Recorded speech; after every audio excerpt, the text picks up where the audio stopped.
Energías verdes, solar y eólica, ¿realmente son la única solución actualmente? Es decir, ¿es posible con solo energía solar y eólica poder abastecer y controlar a un sistema eléctrico? En este video se pretende mostrar de una manera muy sencilla, apelando más que nada al sentido común, cómo actúan estas energías no en forma individual, sino dentro de un sistema eléctrico de potencia, esperando que al final puedas obtener la respuesta por ti mismo a la pregunta planteada. Pero antes de entrar al análisis de dichas energías, vamos a explicar brevemente aspectos muy importantes y necesarios de un sistema eléctrico y que hay que tener presentes en todo momento para poder analizar adecuadamente la operación de esas energías. Veamos el sistema eléctrico de potencia.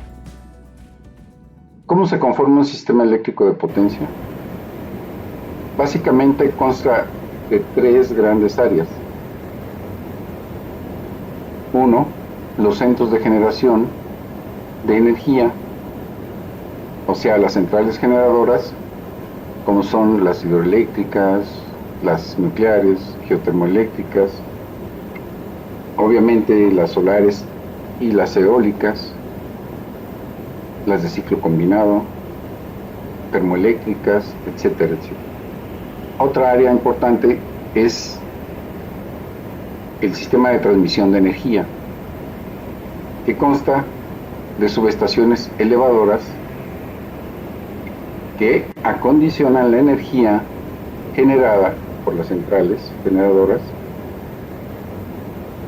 la acondicionan para poder ser transportada a grandes distancias con el mínimo de pérdidas a través de las torres y líneas de transmisión hasta subestaciones reductoras, donde nuevamente se acondiciona la energía eléctrica para ya ser distribuida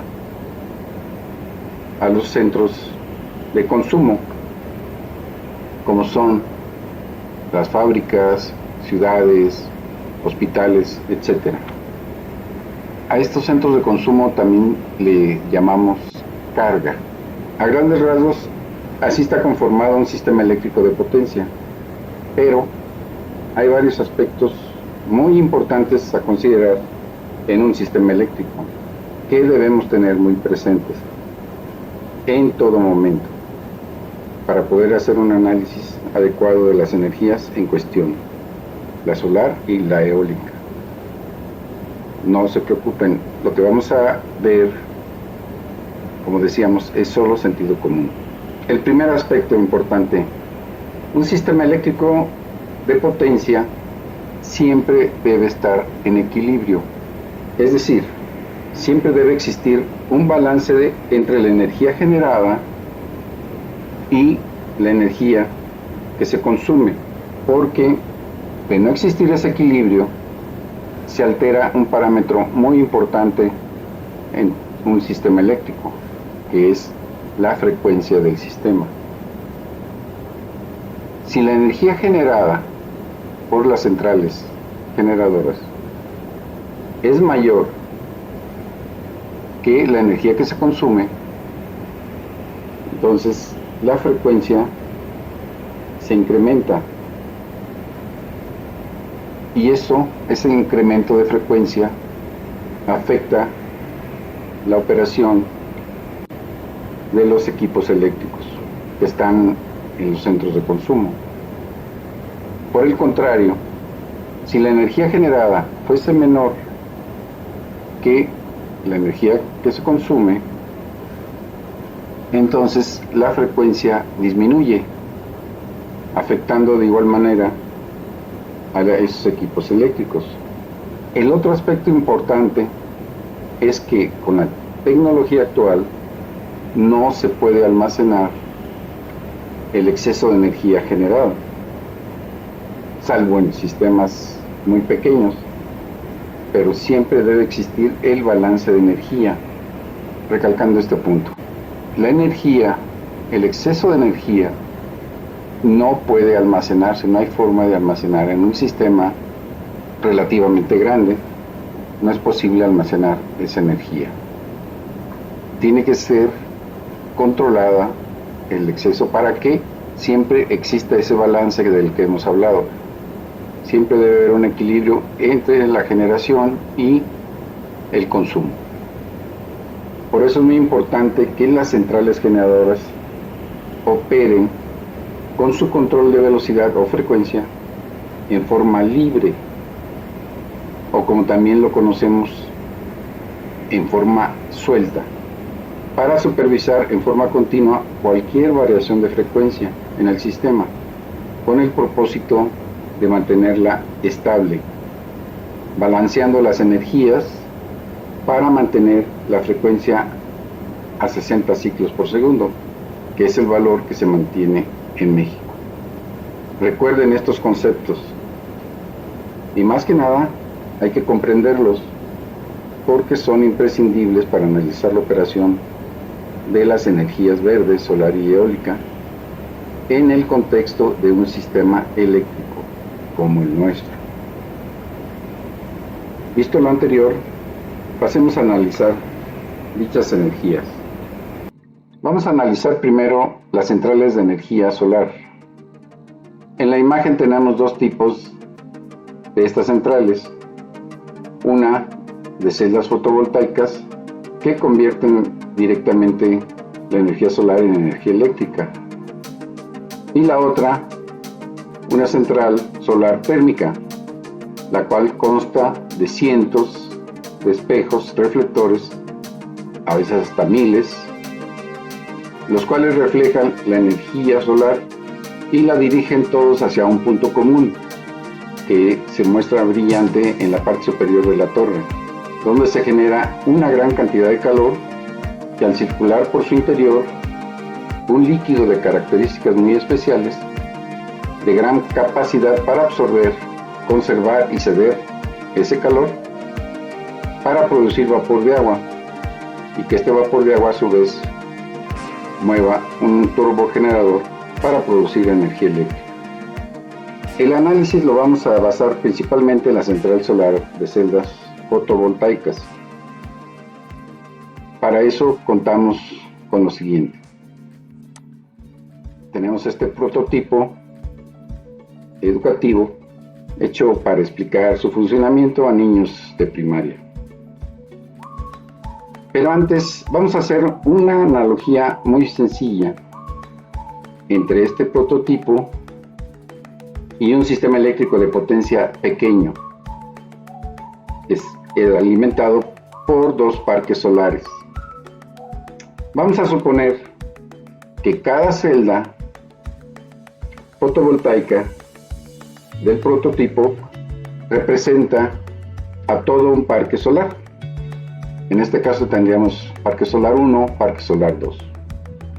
El cableado y la torre de transmisión representan el sistema de transmisión que ya mencionamos, y el motor pequeño que se muestra aquí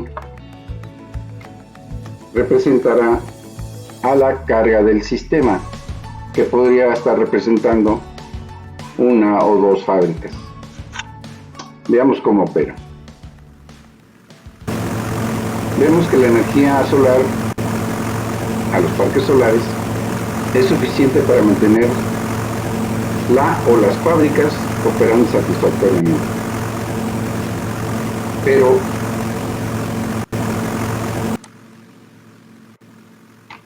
¿qué sucede si de pronto se nubla el cielo parcial o totalmente? Veamos qué pasa. Aquí continúa operando normalmente, pero empieza a nublarse el cielo y vemos que empieza a afectar la producción de energía eléctrica pudiendo llegar a detener su operación. ¿Qué concluimos aquí? Que con este tipo de centrales no se tiene un control sobre la disponibilidad de la energía solar. Es decir, no podemos controlar el paso de las nubes, que ya observamos que afectan considerablemente el paso de la energía solar a los paneles solares y, por ende, la producción de energía eléctrica. Es por esto que a la energía eléctrica suministrada por este tipo de energía se le considera como una energía intermitente. Al ser intermitente, si recordamos que en un sistema eléctrico de potencia siempre debe haber un equilibrio, los cambios de energía eléctrica provocan afectación a la frecuencia del sistema. En una central térmica solar, el problema es similar, puesto que la fuente de energía es la misma. El paso de nubes también afectará a este tipo de centrales, lo cual también provoca intermitencias.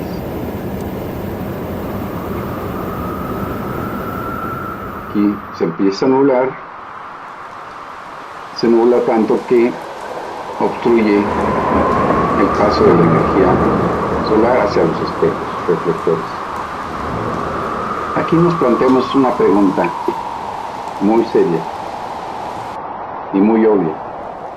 Si estas intermitencias desequilibran el sistema eléctrico, ¿de dónde se obtiene la energía que suple a la que dejan de generar estas centrales para equilibrar nuevamente y de forma inmediata la energía de generación y de consumo en este sistema? Vamos a dejar esta respuesta para más adelante. Vamos a analizar ahora la operación de las centrales eólicas. Hagamos algo similar a lo que hicimos con la solar fotovoltaica, es decir, hacer una analogía con este prototipo didáctico de un turbogenerador eólico con un pequeño sistema eléctrico de potencia, donde el turbogenerador eólico representa a todos los turbogeneradores de un parque eólico. El cableado interior corresponde al sistema de transmisión y el foco pequeño representará a la carga de este sistema, que puede ser una o más fábricas. Vamos a ver cómo opera. Si las condiciones del viento son óptimas en cuanto a su dirección e intensidad, los aerogeneradores operan adecuadamente, manteniendo satisfactoriamente la operación de las fábricas. Aquí podemos ver que con las condiciones óptimas en cuanto a dirección e intensidad del viento, los aerogeneradores operan correctamente. Es decir, condiciones óptimas de la energía eólica es igual a una generación eléctrica satisfactoria. Pero, ¿qué pasa si el viento cambia en cuanto a intensidad y o dirección? Veamos.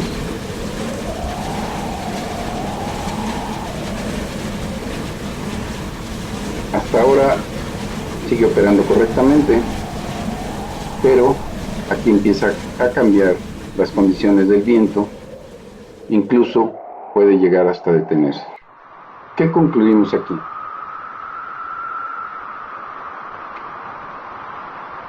Aunque la energía eólica es una energía limpia, indudablemente, tampoco se tiene control sobre la disponibilidad de esa energía. Es decir, no podemos controlar estas condiciones del viento, por lo que también es una energía intermitente, con los consecuentes problemas al sistema eléctrico por alterar el equilibrio de energías, afectando a la frecuencia de este sistema. Pero ahora nos podemos hacer otra pregunta. Entonces, ¿cuál energía es la mejor opción para el control de un sistema eléctrico grande como el que tenemos, para que sea confiable, estable y seguro? La energía hidráulica. ¿Por qué la hidráulica? Porque en su vaso regulador contiene una enorme cantidad de agua contenida por su presa, la cual es una gran cantidad de energía disponible y de forma inmediata, ya que no requiere esa energía hidráulica ser transformada en otro tipo de energía antes de entrar a la turbina, sino que solo basta que se abran o cierren sus álabes de control de acuerdo a un decremento o a un incremento de frecuencia respectivamente en el sistema eléctrico para ajustar la nueva demanda en unos cuantos segundos. De hecho, el sistema de control de frecuencia, llamado también control de velocidad de las turbinas hidráulicas, es el más rápido y con mucho de cualquier central generadora, precisamente por la alta disponibilidad de energía que tiene en su vaso regulador. Y como dijimos, es una energía disponible de forma inmediata. Pero, ¿qué tiene que ver el personaje que apareció aquí? ¿Y por qué apareció esa frase que parece demasiado obvia? Bueno, parece que no es tan obvia, por lo menos aquí en México, ya que durante el periodo presidencial de Enrique Peña Nieto, cuando impusieron su reforma energética, establecieron que esta energía, la hidráulica, fuese considerada como una energía no limpia, por increíble que parezca, para favorecer a los productores de energía eléctrica privados, para que sus centrales generadoras tuvieran prioridad para operar.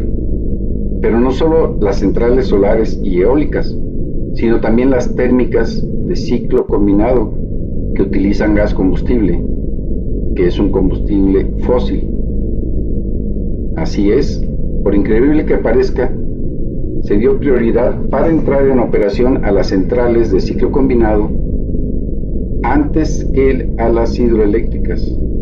Esta decisión no solo perjudicó a la Comisión Federal de Electricidad y a México, sino que fue una decisión que podemos considerar hasta criminal, pues al no permitir que turbinaran, es decir, que utilizaran el agua del vaso regulador para operar las turbinas, el nivel de agua en las presas se incrementó demasiado, y cuando los niveles llegaron a su límite, hasta entonces se les permitió operar, lo cual fue muy tarde, y después de varios días de lluvias intensas, se tuvieron que abrir los vertederos para desfogar agua en las hidroeléctricas del sistema Grijalba-Usumacinta, inundándose algunas zonas bajas.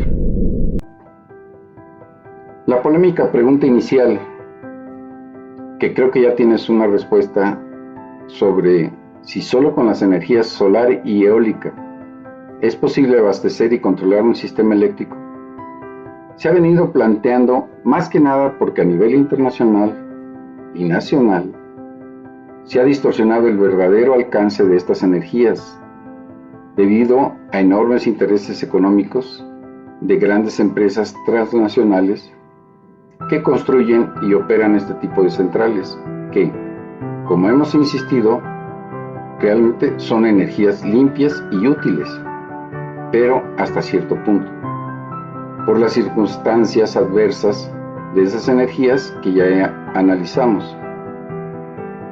Solo hay 2 países en el mundo que casi podrían operar con solo energías renovables, pero no con solar ni eólica, sino con energías hidráulica y geotérmica, que no son energías intermitentes, ya lo vimos. Esos países son Costa Rica e Islandia, que como sabemos pues no son países potencia, pero tienen esas energías en abundancia, que son energías de disponibilidad inmediata y, como dijimos, no intermitentes. Todavía hay quienes siguen sosteniendo que la respuesta a la pregunta inicial es afirmativa, es decir, que sí se puede controlar un sistema con solo esas energías. Algunos piensan así porque desconocen los aspectos que hemos tocado en este video, pero otras porque no solo ignoran lo que hemos mencionado, sino porque comparten los intereses económicos que ya mencionamos. Pero ya vimos que es necesario e imprescindible el apoyo de otras energías que no son intermitentes. Pero aún quedó una pregunta en el aire. ¿Recuerdas cuál pregunta? ¿Quién suministra la energía faltante, la que dejan de suministrar las centrales solares y eólicas, para que no se pierda el equilibrio de energías en el sistema eléctrico nacional? La Comisión Federal de Electricidad. ¿Por qué decimos que la Comisión Federal de Electricidad? ¿Y las centrales privadas? La mayoría de las centrales generadoras de Comisión Federal operan con su control o regulador de frecuencia en forma libre, o como decimos en el argot de las centrales generadoras, en forma suelta. Es decir, supervisando en cada instante la frecuencia del sistema eléctrico nacional, o sea, sus incrementos o decrementos para corregir la generación, ya sea disminuyendo o incrementando la generación de sus centrales que operan sueltas. Y las centrales privadas, estas no participan en el control de frecuencia, ni han participado, por el tipo de contratos que los beneficiaron, dejando todo el trabajo de regulación de frecuencia a las centrales de Comisión Federal de Electricidad. Y debido a que, por la reforma energética de Enrique Peña Nieto, las centrales de Comisión Federal de Electricidad no tenían prioridad para operar, ya ha colapsado el sistema eléctrico nacional en varias ocasiones, por variaciones grandes de frecuencia. Por eso es imprescindible que todas o la mayoría de las centrales generadoras, privadas o nacionales, conectadas al sistema eléctrico nacional, deben contribuir al control de frecuencia. Bueno, llegamos al final de este video, esperando que ya tienes tu respuesta a la pregunta inicial y que hayas comprendido el papel que juegan las diferentes fuentes de energía en la operación correcta de nuestro sistema eléctrico nacional. Agradezco tu atención e interés a este video, y si consideras útil la información, por favor difúndelo. Es necesario que más personas estén informadas. Gracias.